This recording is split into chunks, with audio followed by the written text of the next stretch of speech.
नमस्कार। आज हम एक ऐसी स्रोत सामग्री पर बात करने वाले हैं जो हमारी कई जानी मानी धार्मिक मान्यताओं पर, खासकर ये जो नवरात्रि से जुड़ी पूजा पाठ की विधियां हैं, उन पर बहुत गहरे सवाल खड़े करती हैं। जी नमस्कार।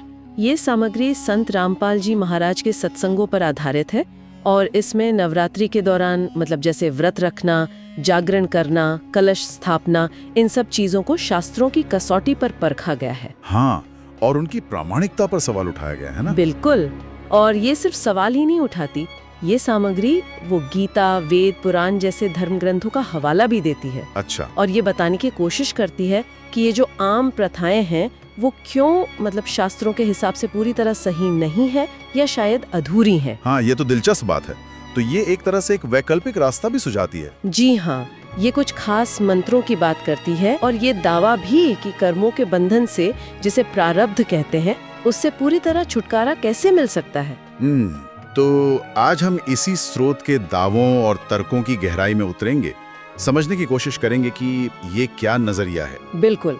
और ये ध्यान रखना जरूरी है कि हम यहाँ बस इस स्रोत में दिए गए विचारों का विश्लेषण कर रहे हैं।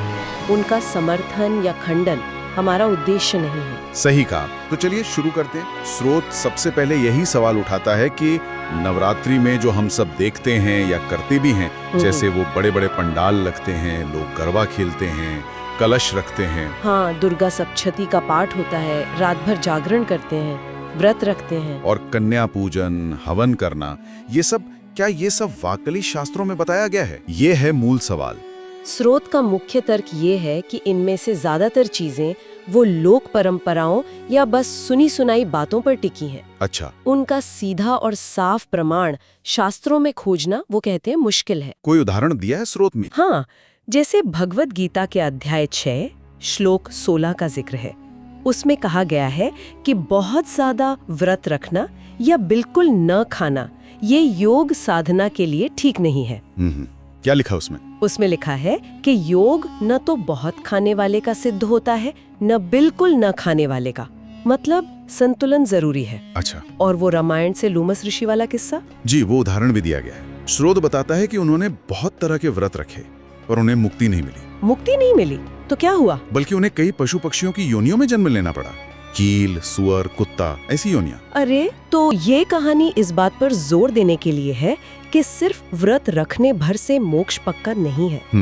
और जागरणों के बारे में क्या कहा गया है? जागरणों को लेकर भी टिप्पणी है।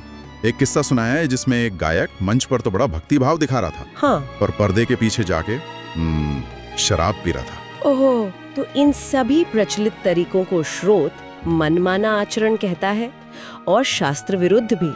और सवाल उठाता है कि क्या इनसे वाकई कोई आध्यात्मिक लाभ होता है? तो स्रोत का मानना है कि ऐसी भक्ति से असली फायदा नहीं मिलता। जी बिल्कुल, वो साधक को असली लक्ष्य से दूर रखती है, ऐसा स्रोत का मानना है। अच्छा, तो ये तो हुई कर्म कांडों की बात। लेकिन स्रोत सिर्फ इन क्रियाओं पर ही नहीं रुकता है ना, वो तो मंत्रों पर भी सवाल उठाता है। हाँ बिल्कुल। देवी दुर्गा को खुश करने के लिए जो आम मंत्र लोग जपते हैं, जैसे ओम जय दुर्गा या फिर दुर्गा चालीसा का पाठ, हाँ, ये तो बहुत आम है। स्रोत इनको भी अप्रमाणित और मनमाना बताता है। अप्रमाणित क्यों? इसकी तुलना एक गलत फोन नंबर मिलाने से की गई है। अच्छा, कैसे? जैसे गलत नंबर लगाओ तो सही आदमी से बात नहीं हो सकती ना। हाँ बिल्कुल। वैसे ही स्रोत के अनुसार इन मंत्रों से देवी तक पुकार नहीं पहुंचती, क्योंकि वेद या गीता जैसे मुख्य शास्त्र इनकी पुष्टि नहीं करते, ऐसा दावा है। तो ये मंत्र भी उसी मनमाने आचरण का हिस्सा हुए? जी, स्रोत के अनुसार हाँ, जिनका कोई पक्का शास्त्रीय आधार नहीं है। ये सुनकर तो कई लोगों को हैरानी होगी, क्योंकि ये मंत्र और पाठ तो सदियों से चले आ रहे हैं, बहुत प्रचलित हैं। हाँ, ये बात सही है।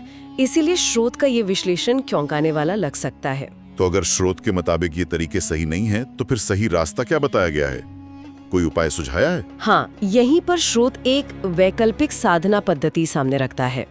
वो पंचदेव साधना का जिक्र करता है। पंचदेव साधना? जी, और एक खास 12 अक्षर मंत्र बताया गया है। 12 अक्षर मतलब 12 अक्षर वाला मंत्र? हाँ जी, मंत्र है ओम किम हरीम श्रीम सोहम। ओम किम हरीम श्रीम सोहम। स्रोत दावा करता है कि यही वो मूल मंत्र है जिसका जाप सतयुग की शुरुआत में मनु और शत्रुपा करते थे। अच्छा, और आज के समय में? और ये भी दावा है कि आज के समय में केवल संत रामपाल जी महाराज ही इस असली मंत्र को दे सकते हैं, प्रदान करते हैं। इसमें ओम को एक अक्षर गिना है। जी हाँ, ओम को एक ही अक्षर गिना जाता है।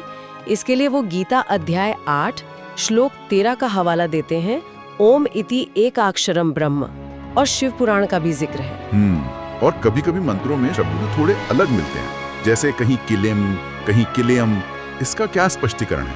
श्रोत में इसे संत भाषा की अपनी शैली बताया गया है। जैसे हम पानी को जल या नीर भी कह देते हैं, मतलब तो एक ही रहता है। ठीक है। मुख्य बात ये कही गई है कि ये मंत्र तभी असर करता है जब इसे किसी पूर्ण संत से प्राप्त किया जाए, खुद से जपने पर नहीं। ये एक महत्वपूर्ण बिंदु है स्रोत के अनुसार। बिल्कुल। और इसकी तुलना वो ओम नमो भगवते वासुदेवाय जैसे मंत्रों से करते हैं। हाँ, उन्हें क्या मानते हैं? श्रोत इन्हें सिर्फ प्रणाम करने का वाक्य मानता है, मतलब नमस्कार करने जैसा, असली साधना का मंत्र नहीं। अच्छा। श्रोत का कहना है कि बहुत से गुरु इन्हीं प्रणाम वाक्यों को जपवाते रहें, जिससे भक्तों को वो असली लाभ नहीं मिला, क्योंकि ये साधना के वो गुप्त और प्रमाणित मंत्र नहीं है। तो ये तो मंत्रों की बात हुई। श्रोत भक्ति के कुछ चरणों या स्तरों का भी वर्णन करता है, सही कहा ना मैंने? हाँ बिल्कुल। श्रोत के अनुसार संत रामपाल जी महाराज 3 चरणों में नाम दीक्षा देते हैं। 3 चरण कौन कौन से? पहला चरण है पंचदेव पूजा। इसका मंत्र वही है ओम किम हरिम श्रीम सोहम। इसे प्रथम नाम कहते हैं। प्रथम नाम? हाँ, और इसे प्राइमरी स्कूल की शिक्षा जैसा मानते हैं, मतलब इससे कुछ शुरुआती लाभ मिलते हैं। ठीक है। और दूसरा चरण? दूसरा चरण है सनातनी पूजा। इसका मंत्र है ओम तत्। यहाँ तत् सांकेतिक बताया गया है। ओम तत् सांकेतिक। जी, इसे दूसरा नाम या सतनाम कहते हैं, और ये हाई स्कूल या कॉलेज की शिक्षा जैसा है, जो गीता में बताए गए क्षर पुरुष और अक्षर पुरुष से जुड़ा है। और तीसरा? तीसरा और अंतिम चरण है आदि सनातनी पूजा। इसका मंत्र है ओम तत्सत। यहाँ तत् और सत दोनों सांकेतिक हैं। ओम तत्सत। इसे तीसरा नाम या सार नाम कहते हैं, और ये समझ लीजिए यूनिवर्सिटी की सबसे ऊंची डिग्री जैसा है। ये गीता के परम अक्षर ब्रह्म से जुड़ा है और पूर्ण मोक्ष दिलाने वाला बताया गया है। यहाँ एक सवाल आता है, जैसे ओम तत्सत में 3 शब्द हैं, फिर इसे एक नाम क्यों कहा जा रहा है? हाँ, ये सवाल उठ सकता है। स्रोत इसका जवाब गीता के अध्याय 17 श्लोक 23 से देता है। अच्छा, क्या कहा गया है उसमें? वहाँ ओम तत्सत को ब्रह्मा का एक ही नाम बताया गया है। सच्चिदानंद घन ब्रह्मा का नाम कहा है। भले ही शब्द 3 हो, पर वो है एक ही नाम। अच्छा, समझा। इसी तर्क से ओम किम हरिम श्रीम सोहम को प्रथम नाम और ओम तत् को दूसरा नाम कहा जाता है। ठीक है। अब एक और आम धारणा पर आते हैं। लोग अक्सर ये मानते हैं कि देवी देवताओं की पूजा करने से हमारे बुरे कर्म कट जाते हैं या किस्मत बदल जाती है। हाँ, ये बहुत आम सोच है। लेकिन श्रोत इस पर भी सहमत नहीं है शायद। सही कहा। श्रोत श्रीमद् देवी भागवत पुराण के 3 स्कंध का हवाला देता है। अच्छा, क्या कहता है वो? वो कहता है कि त्रिदेव यानी ब्रह्मा, विष्णु, शिव और यहाँ तक कि स्वयं देवी दुर्गा भी जन्म मृत्यु के चक्र में है। हाँ। उनके लिए अविर्भाव तिरोभाव शब्द इस्तेमाल हुआ है, मतलब प्रकट होना और फिर गुप्त हो जाना। इसलिए वो किसी के प्रारब्ध यानी जो पहले से तय कर्मों का फल है उसे बदल नहीं सकते। वो सिर्फ कर्मों के अनुसार फल देने के नियम से बंधे हुए हैं। और गीता का भी जिक्र था शायद। हाँ, गीता के अध्याय 8 श्लोक 16 का भी जिक्र है। उसमें कहा गया है कि ब्रह्मलोक तक के सभी लोग और उनमें रहने वाले प्राणी वो बार बार जन्म लेते हैं, पुनरावृत्ति में है। तो स्रोत का तर्क ये हुआ कि जो देवता खुद जन्म मरण और कर्म बंधन में है, हाँ, वो अपने भक्तों को इस बंधन से पूरी तरह मुक्त कैसे कर सकते हैं? या उनके प्रारब्ध को कैसे काट सकते हैं। बिल्कुल यही तर्क है। इसी आधार पर स्रोत दावा करता है कि केवल संत रामपाल जी द्वारा बताई गई आदि सनातनी भक्ति ही प्रारब्ध कर्मों को खत्म करके पूर्ण मोक्ष दिला सकती है। ये तो पारंपरिक सोच से बहुत ही अलग बात हो गई। जी हाँ। और स्रोत एक और भी चौंकाने वाला दावा करता है कि देवी दुर्गा खुद अपनी पूजा करने से मना करती हैं और किसी और की उपासना करने को कहती हैं। ये सच है? जी, स्रोत में ये दावा किया गया है और इसका आधार देवी भागवत पुराण के 7वें स्कंध में देवी द्वारा राजा हिमालय को दिए गए उपदेश को बताया गया है। अच्छा, क्या उपदेश दिया था देवी ने? स्रोत के अनुसार देवी हिमालय से कहती हैं कि ओम नाम का जाप करके ब्रह्म की भक्ति करो। ब्रह्म की भक्ति। हाँ, और वो साफ कहती हैं उस एकमात्र परमात्मा को ही जानो, दूसरी सब बातें छोड़ दो। स्रोत ये भी बताता है कि देवी कहती हैं कि ओम का जाप करने वाला ब्रह्मलोक जाता है। तो क्या ये ब्रह्म जिसकी उपासना करने को देवी कह रही हैं स्रोत के अनुसार, क्या वही अंतिम शक्ति है? क्या वही परम सत्य है? स्रोत के अनुसार नहीं, वो कहते हैं कि ये भी एक स्तर है, अंतिम नहीं। अच्छा, तो फिर? यहाँ गीता के अध्याय 18 श्लोक 62 का हवाला दिया जाता है, जहाँ गीता का ज्ञान देने वाला, जिसे स्रोत ब्रह्म या काल कहता है, हाँ। वो अर्जुन से कहता है कि परम शांति और हमेशा रहने वाले परम धाम के लिए उस परमेश्वर की शरण में जा। उस परमेश्वर की मतलब अपने से भी किसी और की? जी। और फिर अध्याय 15 श्लोक 4 में वही ज्ञान देने वाला खुद कहता है कि मैं भी उसी आदि पुरुष परमेश्वर की शरण में हूँ। अच्छा, तो ये तो एक तरह की सीढ़ी मुनती दिख रही है अगर स्रोत के नजरिए से देखें तो। देवी दुर्गा इशारा कर रही है ब्रह्म की तरफ। हाँ। और ब्रह्म खुद इशारा कर रहा है किसी और परम अक्षर ब्रह्म की तरफ और उसी की शरण लेने को कह रहा है। दिया गया, जबकि असली मालिक सर्वोच्च सत्ता कोई और है। तो फिर अंततः वो सर्वोच्च सत्ता कौन है? वो परम अक्षर ब्रह्म कौन है जो स्रोत के अनुसार कर्मों के बंधन काट सकता है और पूर्ण मोक्ष दे सकता है? स्रोत पूरी दृढ़ता और बिल्कुल साफ शब्दों में कहता है कि वो पूर्ण परमात्मा परम अक्षर ब्रह्म कबीर साहिब हैं। कबीर साहब, काशी वाले जुलाहे कबीर? जी वही। और यह दावा किया जाता है कि संत रामपाल जी महाराज इस बात के प्रमाण सभी मुख्य धर्म ग्रंथों से देते हैं। वेद, गीता, पुराण, कुरान, बाइबल, गुरु ग्रंथ साहिब, सभी से। सभी धर्म ग्रंथों से? क्या कुछ उदाहरण दे सकती हैं किस तरह के प्रमाण? हाँ बिल्कुल, जैसे यजुर्वेद के अध्याय 8 मंत्र 13 का जिक्र है। उसमें कहा गया है कि परमात्मा साधक के बड़े से बड़े पापों को भी नष्ट कर सकता है। दी छोड़ परमात्मा का नाम कबीर है। महाशब्द आते हैं कबीरंग करे से कबीर देवस्य, बंदी छोड़।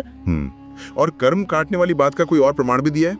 हाँ, इसके लिए संत गरीबदास जी द्वारा लिखे गए एक संवाद का जिक्र है जो कबीर परमात्मा और धर्मराज के बीच हुआ बताया जाता है। धर्मराज जो कर्मों का हिसाब रखते हैं? जी हाँ, उसमें कबीर साहिब धर्मराज से कहते हैं कि मेरे भक्त के पिछले पाप कर्म मैं माफ कर दूंगा, बस वो आगे पाप ना करे।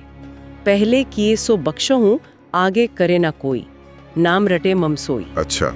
वो ये भी कहते हैं कि जो भक्त मेरी शरण में आएगा उसका हिसाब तुम मत करना, उसे मेरे पास भेज देना, मैं उसके कर्मों का हिसाब खुद करूंगा। यानी स्रोत का दावा है कि केवल कबीर साहिब ही कर्मों के लेख को बदल सकते हैं। जी, यही दावा है। और इसके लिए वेदों के अलावा और भी ग्रंथों से प्रमाण दिए जाते हैं। आपने कई नाम लिए थे। जी हाँ, एक लंबी सूची है। चारों वेदों से कई मंत्र संख्याएं बताई जाती हैं। श्रीमद् भगवद गीता से भी प्रमाण है, जैसे अध्याय 8 श्लोक 9 में कवीम शब्द को कबीर साहिब के लिए बताया गया है। और कुरान, बाइबल में भी? हाँ, पवित्र कुरान शरीफ की सूरत फुरकान की आयत 52, 58, 59 में कबीरन खबीरा जैसे शब्दों का जिक्र परमात्मा के गुणों के साथ है। पवित्र बाइबल के अयूब 36.5 का एक खास अनुवाद है, ऑर्थोडॉक्स जूइश बाइबल। उसे उद्धृत करते हैं जिसमें कबीर शब्द आता है, गॉड इज कबीर। गुरु ग्रंथ साहिब में भी? जी, श्री गुरु ग्रंथ साहिब में तो कई जगह कबीर साहिब का नाम सीधे तौर पर आया है, जैसे हक्का कबीर करीम तू बेऐब परवरदिगार। और कबीर सागर जो कबीर पंथियों का मुख्य ग्रंथ है, उसका भी जिक्र है? हाँ बिल्कुल, कबीर सागर से कबीर साहिब के अपने वचन दिए गए हैं, जहाँ वो खुद को अनादि अविनाशी बताते हैं, जैसे न मेरा जन्म न गर्भ बसेरा, मैं हूँ कबीर अविनाशी, और सतलोक में अपने निवास का वर्णन करते हैं। ये तो धर्म ग्रंथों की बात हुई। क्या ऐसे लोगों का भी जिक्र है इतिहास में जिन्होंने कबीर साहिब से मिलने या उनके परमात्मा होने की गवाही दी हो? हाँ, स्रोत ऐसी भी एक बहुत लंबी सूची देता है। अच्छा, कौन कौन है उसमें? इसमें कई जाने माने संत और ऐतिहासिक व्यक्ति शामिल बताए गए हैं, जैसे हजरत मूसा जिन्हें कबीर साहब अल खिज्र के रूप में मिले थे, हजरत मोहम्मद, इब्राहिम अदहम सुल्तान रूमी, भारत से भी नाम है। हाँ, संत नामदेव, स्वामी रामानंद, जिनके बारे में आमतौर पर कहा जाता है कि वो कबीर जी के गुरु थे, पर स्रोत कहता है कि रामानंद जी कबीर जी को अपना गुरु मानते थे। ओहो, ये तो बिल्कुल उल्टी बात है। हाँ, और तैमूर लंग बादशाह जिन्हें कबीर जी जिंदा पीर के रूप में मिले, संत रविदास जी, धर्मदास जी, संत जंभेश्वर जी, गुरु नानक देव जी। गुरु नानक देव जी भी। जी, दादू दयाल जी, मलूकदास जी, संत गरीबदास जी, संत घीसादास जी और अंत में संत रामपाल जी महाराज स्वयं। इतनी सारे नाम। स्रोत ये भी कहता है कि कबीर साहब सिर्फ वो काशी वाले जुलाहे ही नहीं थे, बल्कि वो अलग अलग समय और जगहों पर प्रकट होते रहे। जी बिल्कुल। स्रोत वेदों का हवाला देता है, जैसे ऋग्वेद मंडल 9, सूक्त 82, मंत्र 2 और कबीर साहब की अपनी वाणियों का भी, जैसे चारों युग में मेरे संत पुकारे। और कहता है कि वे हर युग में आते हैं और अलग अलग जगहों पर प्रकट होते हैं, वो सिर्फ एक शरीर तक सीमित नहीं है। ठीक है, तो स्रोत के अनुसार कबीर साहिब ही पूर्ण परमात्मा है। अब सवाल यह है कि उन तक पहुंचने का रास्ता क्या है। यहाँ तत्वदर्शी संत की भूमिका आती है ना? हाँ बिल्कुल। गीता के अध्याय 4 श्लोक 34 का हवाला दिया जाता है कि सत्य ज्ञान जानने के लिए तत्वदर्शी संत की शरण में जाना चाहिए। और उस संत की पहचान क्या है? कैसे पता चले कौन है तत्वदर्शी संत? इसके लिए गीता अध्याय 15 श्लोक 1 का जिक्र करते हैं।